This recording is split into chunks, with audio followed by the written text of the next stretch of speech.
Krishna direction లా century movie Gautamiputra శాతకర్ణితో జబర్దస్త్ హిట్ అందుకుని ఫుల్ జోష్లున్నాడు బాలయ్య. గా ఊపు మీదనే గిన 101వ సినిమాను ఎవ్వలు ఊహించిన తీర్లా పూరి జగన్నాథ్ తో జైనికి రెడీ అయితుండు. గీ నడమనే పూజా కార్యక్రమాలతో షురూ అయిన గీ మూవీ రెగ్యులర్ షూటింగ్ ఈ గురువారమే షురూ అయింది. ఈ షూటింగ్ లా బాలకృష్ణపై పూరి జగన్నాథ్ యాక్షన్ సన్నివేశాల్ని తెరకెక్కిస్తుండట. మార్చి 22 వరకు జరగనున్న ఈ షెడ్యూల్ తో ఈ యాక్షన్ సీక్వెన్స్ ఖతం అవుతుందని చెప్తుండ్రు. ఆ తర్వాత రెండో షెడ్యూల్ ను ఇంగ్లాండ్ లో షూట్ చేస్తారట. భవ్య క్రియేషన్స్ బ్యానర్ లా ఆనంద్ ప్రసాద్ నిర్మిస్తున్న గీ మూవీకి అనూప్ రూబెన్ సంగీతం అందిస్తుండట. అటు బాబాయ్ ఫైట్ సీక్వెన్స్ తో షూటింగ్ లో షరీకైతే అబ్బాయి ఎన్టీఆర్ ఫస్ట్ షెడ్యూల్ ఖతమైన తర్వాత ఈ బుధవారమే ఆర్పీసీ సెట్ లా అడుగుపెట్టిండు. షూటింగ్ స్పాట్ నుంచి ఎన్టీఆర్ బ్యాక్ వైపున్న ఓ ఫోటోన్ లీక్ చేసిండ్రు గీ సినిమాల్లో. జై లవకుశ అనే వర్కింగ్ టైటిల్ పై తెరకెక్కుతున్న ఈ మూవీలా ఎన్టీఆర్ 3 పాత్రలు చేస్తుండట.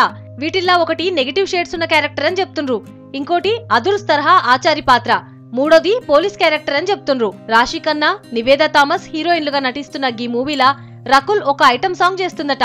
ఎంత తొందరగా వీలైతే అంత జల్దీగా గీ మూవీ షూటింగ్ కంప్లీట్ చేసి ఆగస్టులో గానీ సెప్టెంబర్లో గానీ గీ మూవీ రిలీజ్ చేయాలనే ప్లాన్లు ఉన్నారు గీ సినిమాల్లో.